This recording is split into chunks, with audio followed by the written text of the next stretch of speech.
Hello everyone, Hamel here. I'm drafting a plan to initiate a position in DraftKings. So a few days ago I was thinking of buying here, and then I decided against it, thinking that it will consolidate sideways and tighten up more before it breaks out. So I was planning on buying somewhere here. Well, that did not work too well for me. It ran away from me. Now I have a buy limit at 45.42 for 25% of my final position. So if it pulls back there, it will get bought at that point. So I'm looking for this 21-day moving average to support the price and then go sideways and hopefully it tightens up here.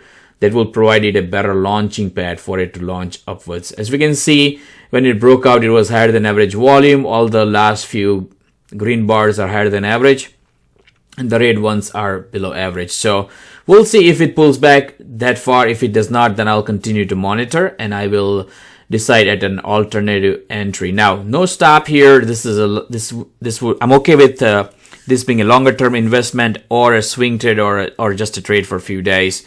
So I'm not going to put a stop at this point, but at some point in future, I will definitely plan for a stop here. So let's look at a bigger picture on technical and fundamentals. So as we can see, 6 of the top IBD mutual tracking fund, the funds that are tracked by the IBD mutual fund, they have ownership in DraftKings.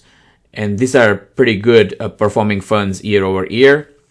Sponsorship has been broadening, pretty good relative strength on 97, even though it has come down significantly. It is right around the 10-day moving average, around 50-day moving average on a daily chart as we saw. Still not making any money. However, the sales is significantly growing. As we can see, it is growing significantly here. One point of concern here is that it has a significantly higher share outstanding, which makes it a little difficult for it to move up very quick. Again, it can happen, but I'm just looking at that as a caution. Now, 238 shares, 38 million shares in float. Analyst Estimates is 26% upside from here on an average, and then 108% upside at the high side, about 20% downside as well. And these are just estimates. I just like to look at it.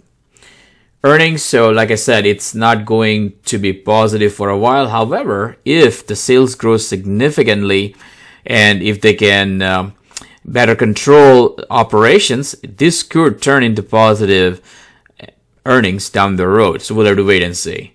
As we can see, pretty good estimates on the sales growth. So that's the picture I'm looking at. And obviously there is a lot of interest from the retail investors as well. So that's my plan as we stand today. And then I do plan to add more if I get an alternative entries down the road. So I'm looking at 64.51. So if I buy this here, it's about 40% upside. So we'll see if I buy here in this area close to my full position, if it hits there. And then I will just see how the market is working at that point and make a decision. Again, I'll post any updates to this if I make any changes to my plan. So that's all I have. I hope this helps. Have a good one. Take care.